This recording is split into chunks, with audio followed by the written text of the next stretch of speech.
네, 안녕하세요. 저 메가스터디 역사 강사 이다지입니다. 만나서 반갑습니다. 저는 오늘 역사 속 어떤 위인에 대한 실패 일지에 대해서 얘기를 해드리고자 하는데요. 사실 이 인물은 정말 실패하는 거리가 멀어 보이는 인물이고 한국인이 가장 사랑하고 존경하는 인물하면은 꼽히는 인물이기도 합니다. 이분은 굉장히 화려한 많은 업적들을 남기셨는데요. 대표적으로 이분의 굉장히 화려한 업적에 대해서 먼저 살펴볼게요. 빗물을 받아서 강수량을 측정하는 기구죠. 치구기를 만들기도 하셨고요. 이분 시대에 제작이 됐었고 천체의 운행과 그 운행에 대한 관측인 혼천이라고 하는 과학 기술도 발명이 됩니다. 뭐 이것뿐만이 아니라요. 여러 가지 시계들도 각종 시계들도 발명이 되는데요. 대표적으로 자동 15장치를 갖춘 물시계인 자경루도 있고요. 아니면 시간과 절기를 한눈에 파악할 수 있는 이제 앙부일구라고 하는 해시계도 발명이 되었습니다. 이렇게만 보면 과학 덕후 아니야 라고 생각을 하실 수도 있는데요. 과학 분야 한 분야뿐만이 아니라 굉장히 여러 분야에 걸쳐서 많은 관심과 재능을 보이셨던 인물이기도 합니다. 대표적으로 굉장히 거리가 멀어 보이는 아주 뛰어난 음악가이기도 했는데요. 관련해서 내용들을 좀 살펴보면 궁중음악이었던 아악을 정리하신 분이기도 하고요. 음의 기준이라고 하죠. 기준 음과 관련된 악기를 제작한 편경을 제작하기도 했고요. 심지어요, 동양에서 가장 오래된 음의 이 가치를 알 수 있는 음가를 알 수 있는 정관보는 이분이 직접 제작했습니다. 발상의 전환을 통한 엄청나게 특별하고 독특해 보이는 정책들도 많이 나오게 되는데요. 왜 대학 교수님들한테 가장 부러운 게 저는 연구년이더라고요. 대학의 연구년과 비슷한 제도인 사가 독서제라고 하는 제도가 있었어요. 사가에서 책만 읽어라라고 하는 건데요.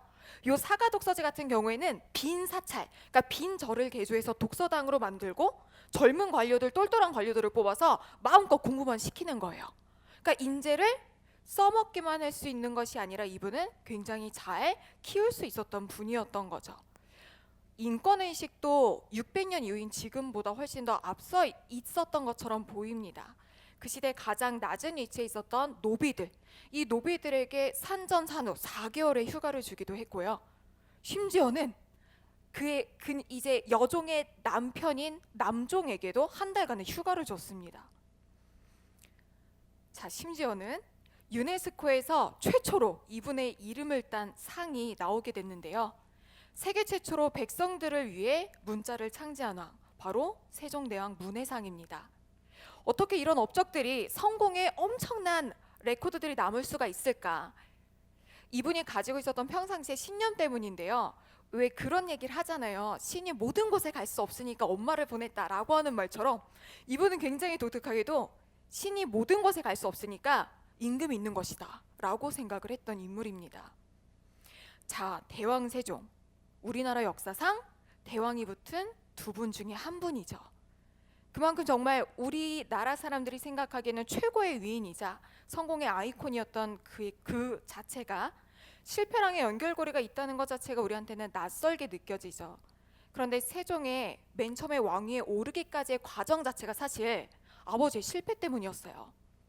자, 이걸 얘기해 드리려면 세종의 아버지였던 태종 이방원에 대해서 이야기를 안 할 수가 없습니다. 가벼운 마음으로 여러분 긴장 안 하시고 들으셔도 돼요. 자, 조선의 3대 왕이자 최고의 냉철한 카리스마를 가졌다고 평가를 받던 3대 왕 태종 같은 경우에는요. 정부인과의 사이에 4명의 떡두꺼비 같은 왕자들을 생산해 냈어요. 근데 이 자리에 계신 분들 중에서도 부모가 되신 분들이 있겠죠? 잠깐만 손 좀 들어보실래요? 부모이신 분들 생각보다 많죠. 저는 아직 부모가 되어보지는 못했지만 부모가 되면은 자기도 모르게 나이가 들어가면서 하게 되는 생각이 있대요. 내가 겪었던 안 좋은 것들, 약점, 컴플렉스를 내 아이에게만은 물려주지 않으리라 라고 하는 생각입니다.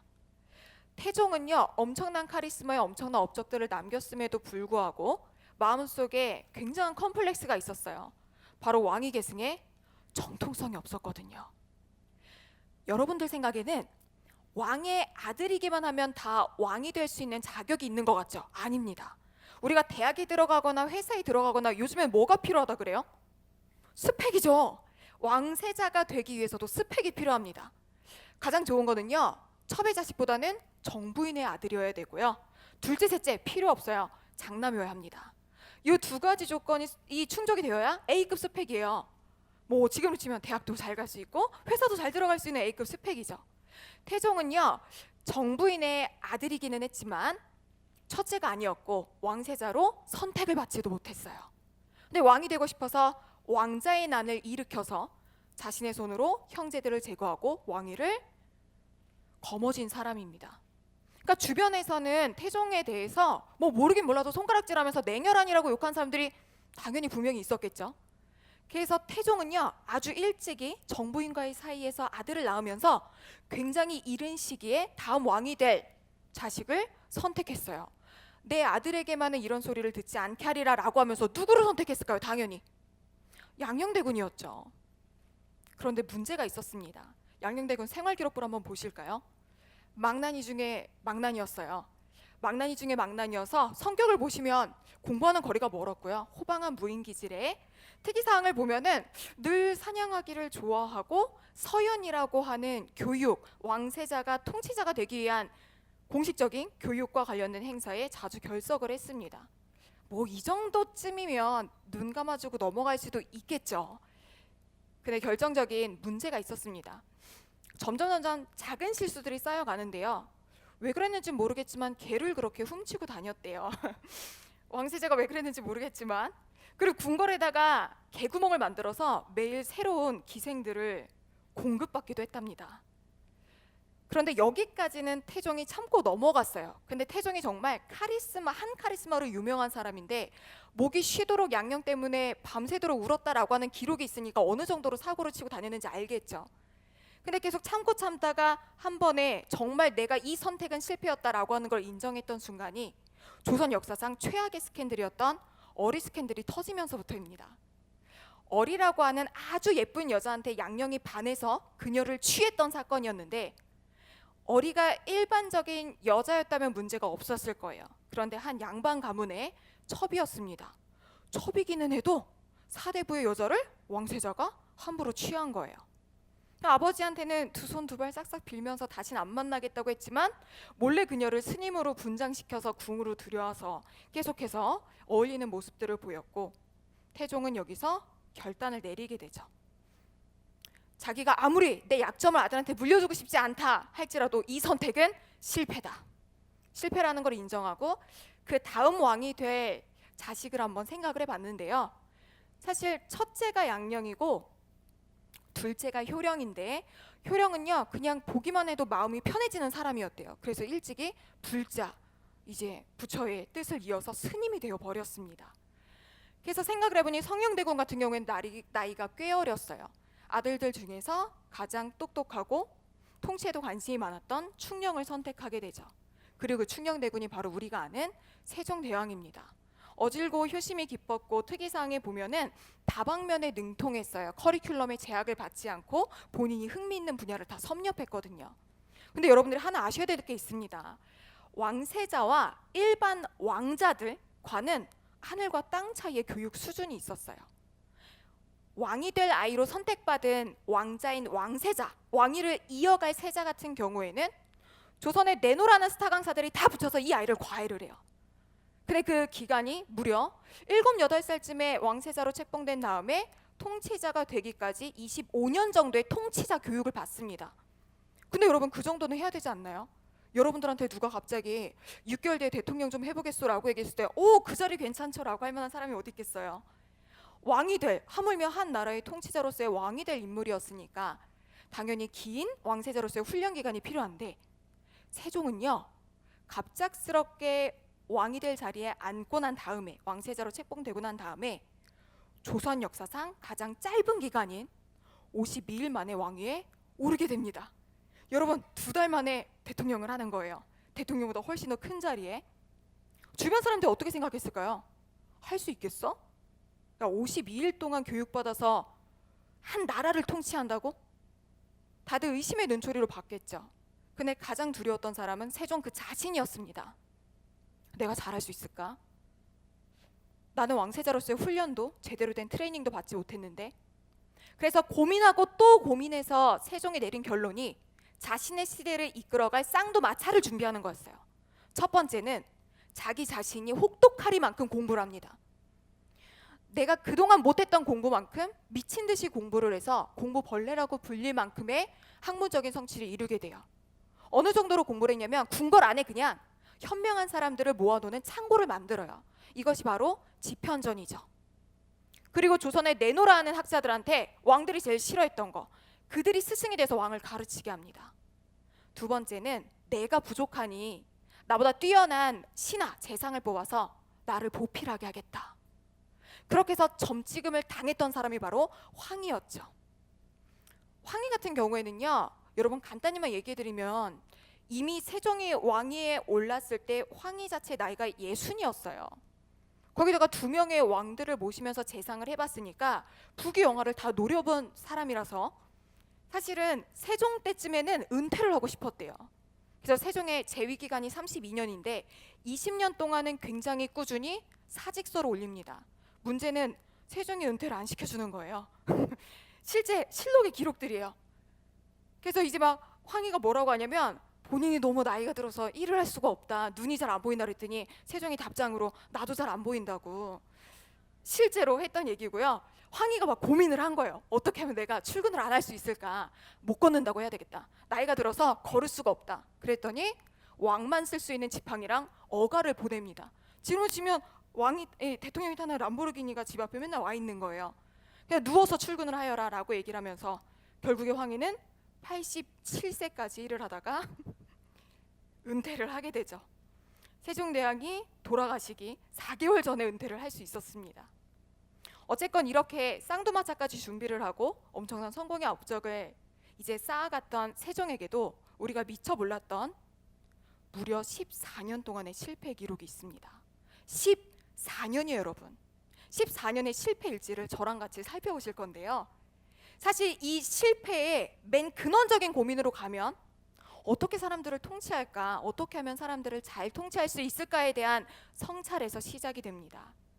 세종의 고민은요, 우리 모두의 고민이기도 하죠. 21세기를 살아가는 생생지락, 다 함께 같이 잘 사는 거. 근데 이게 왜 이루어지기 어려울까? 백성들이 가장 고통을 받는 게 뭘까? 타고 올라가 보니 뭐가 있었을까요? 세금이었죠. 그때나 지금이나 세금. 세금에서 모든 문제가 시작이 되는 거예요. 세종이 말을 남깁니다. 내가 생각하건대 백성에게 거두는 세금에 제한이 없으면 임금을 쓰는 것에 한정이 없으니 그 수량은 시기에 따라 알맞게 가감하여 정한 법 외에는 절대로 일절 거두지 못하게 하라.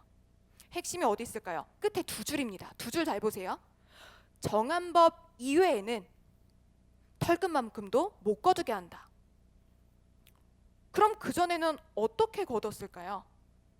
사실 말 자체가 중요한 건 아니에요, 여러분. 관리들이 직접 개별 토지에 가서 올해 농사 잘 됐으니까 너는 한 쌀 3바가지만 내게, 여기는 농사 정말 안 됐으니까 한 바가지만 내게, 관리들이 정해주는 거예요. 심지어 매년마다 다르게. 그랬더니 당연히 이런 문제가 발생을 했겠죠. 농작의 상태를 조사할 때 간사한 아전들, 그러니까 관리들이 장께를 써서 부유한 자는 편리하게 하고 가난한 자는 괴롭힙니다.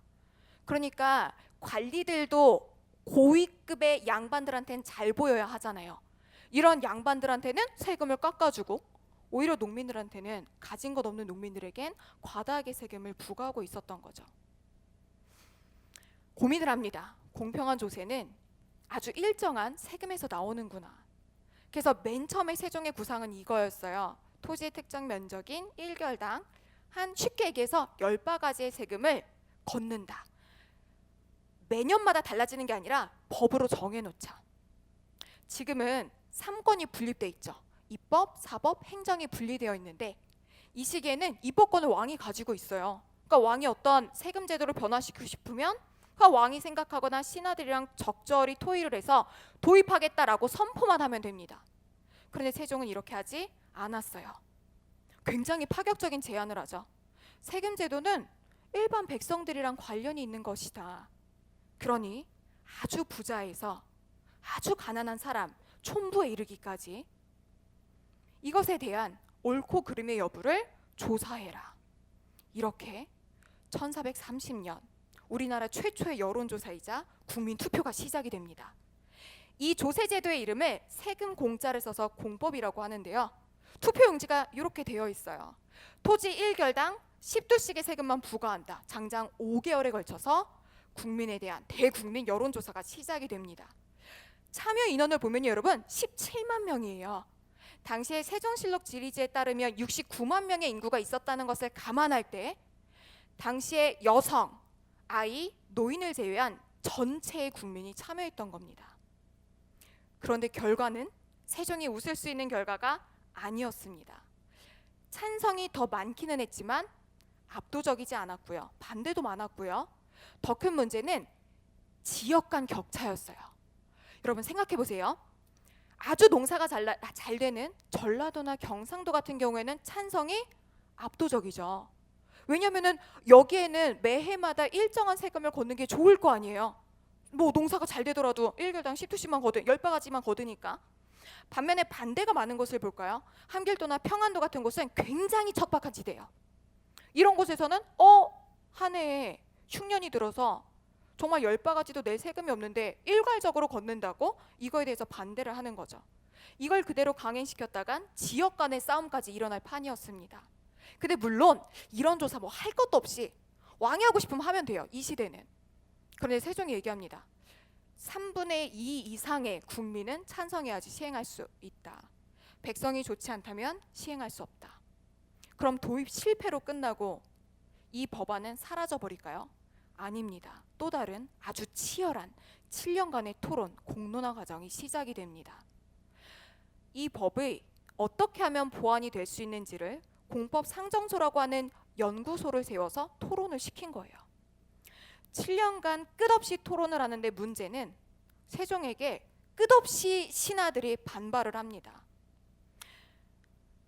당시의 신하들의 여론조사 내용들을 보면요. 관찰사랑 도사는 찬성이 조금 있죠. 찬성이 조금 있는 이유가 이들은 지방관이에요. 지방에서 직접 백성들을 보니까 이게 필요할 것 같은데 라고 생각했던 사람들이 찬성이었고, 반면에 중앙에서 말 그대로 중앙행정부에만 있었던 대신들 같은 경우에는 반대가 90%입니다. 압도적으로 반대가 많았죠. 세종이 가장 힘들었을 때는 본인이 그렇게 믿고 따랐던 정승이 누구 있었어요? 황희였죠. 황희까지도 공법 또한 공평하지 못합니다 라고 반발을 하게 되고, 주변에서는 세종한테 지지율 이걸로 다 깎아먹겠어요. 이제 그만 좀 하세요 라고 하는 얘기를 하게 되죠. 이때 세종이 했던 얘기가 있어요.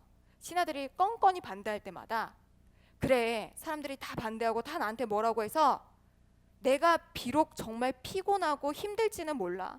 근데 내가 수고로움을 당할지언정 편안한 것을 백성에게 남기겠다 라고 하는 뚝심으로 7년을 밀어붙입니다. 7년 동안에요, 처음 생각을 했던 것에 대한 단점이 보완이 돼요. 그러니까 매년마다 똑같은 세금을 물릴 수는 없고 여기에다가 토지의 비옥도를 고려해서 실시를 하겠다. 비옥한지 아닌지에 따라서 차등을 둬서. 자, 전국 중에서 찬성이 많았던 곳을 중심으로 해서 정확히 국민투표 후 7년 후부터 이제 시행이 되기 시작합니다. 경상도와 전라도에서 시범적으로 시행이 되고요. 4년 후에는 충청도에서도 확대 시행이 되죠. 그럼 이제 해피엔딩이 나올 차례인가요? 아니요. 시범 실시도 실패했어요. 시범 실시를 해봤더니 이게 생각보다 토지 등급을 나누는 것도 쉽지 않고요. 6등급으로 나누는 게. 그리고 어떻게 토지 비옥도만 고려를 합니까? 매년마다 풍년도 있고 흉년도 있는데. 이런 여론, 비난의 여론들이 빗발치기 시작한 거죠. 그래서 정확히 다시 처음 국민투표를 실시했을 때부터 14년 후인 1444년에 토지의 비옥도와 그의 풍년과 흉년을 같이 고려해서 도입하는 공법이 완성이 됩니다. 14년 동안에 사실 마지막 공법이라고 하는 이 제도를 보완해서 마침표를 찍기 전까지 세종의 모든 기록은 실패의 과정들이었어요. 실패와 방해와 반발의 과정들. 세종에게는 쉽게 포기할 수 있을 만한 순간들도 굉장히 많았습니다. 공법이 완성되기까지의 아주 기록적인 숫자들이 있는데요. 14년, 하나의 세법 정비를 위해 태종이 국민투표부터 전체 도입까지 걸린 시간이 14년입니다. 394년, 1824년 미국에서 최초의 여론조사인 대통령 모의 선거와 관련된 여론조사가 이루어지기 전까지는 세계 최초의 여론조사에 수렴이 되는 국민투표와 관련된 내용이었고요. 아주 유명한 경제학자이자 국부론을 쓴 애덤 스미스가 조세의 공평성을 이야기하기 위해 근대적 조세 제도에 대한 생각을 얘기하기 전에 먼저 이야기했던, 조세는 공평해야 된다라고 얘기했던 300년이나 앞선 일이었습니다. 450년, 공법은 처음 시행되고 나서 무려 450년 동안 안정적으로 시행되었습니다. 그렇다면 공법은 과연 성공한 제도일까요? 사실 이거에 대해서 역사학자들은 의견이 분분해요. 성공한 제도였다라고 보는 사람들도 있지만, 사실 450년 동안 시행이 됐더라도 이거에 대해서 편법적으로 관리들이 운영한 부분들이 있어서 실패라고 보는 사람들도 있습니다. 왜냐하면 정책이라고 하는 것 자체가 사실 그거에 대한 가치 판단 자체를 일률적으로 정할 수는 없는 거니까요. 근데 저는 강조하고 싶었던 부분이 세종을 통해서 실패를 다루는 방식과 과정에서의 차이를 보여드리고 싶었어요. 그냥 모두 다 야, 안 된다고 했잖아, 실패라고 했잖아 라고 얘기를 할 때 그거를 묵묵히 태종처럼 접고 들어가는 경우도 있지만, 본인이 꼭 놓치지 말아야 될 부분을 찾아서 보완하고 보완해서 끝내는 이루어낸 뚝심들, 이런 것들이 중요한 거죠.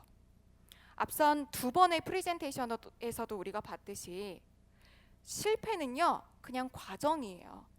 실패는 성공의 반대말이 아니라 성공을 할 수 있게 만들어주는 스승입니다. 여러분도 혹시 아시나요? 우리 스승의 날이 며칠이죠? 5월 15일이죠. 5월 15일은 세종대왕의 탄신일입니다. 세종대왕은 우리 모두의 큰 스승이자 그의 탄신일을 스승의 날로 기리는 것처럼 그가 가지고 있었던 실패에 대한 모험, 정신, 아니면 실패를 다루는 방식들을 통해서 실패가 정말 실패로 끝나는 게 아니라 성공으로 가는 스승이라는 걸 알려주는 것 같습니다. 저는 여러분들이 어떤 일을 해 나가시면서 마지막 방점을 이건 성공이었어 라고 찍기 전에 무수한 시련들을 실패다라고 해서 좌절하지 않으셨으면 좋겠습니다. 자, 이상으로 우리가 미처 몰랐던 세종의 실패에 대한 발표를 마치겠습니다. 들어주셔서 감사합니다.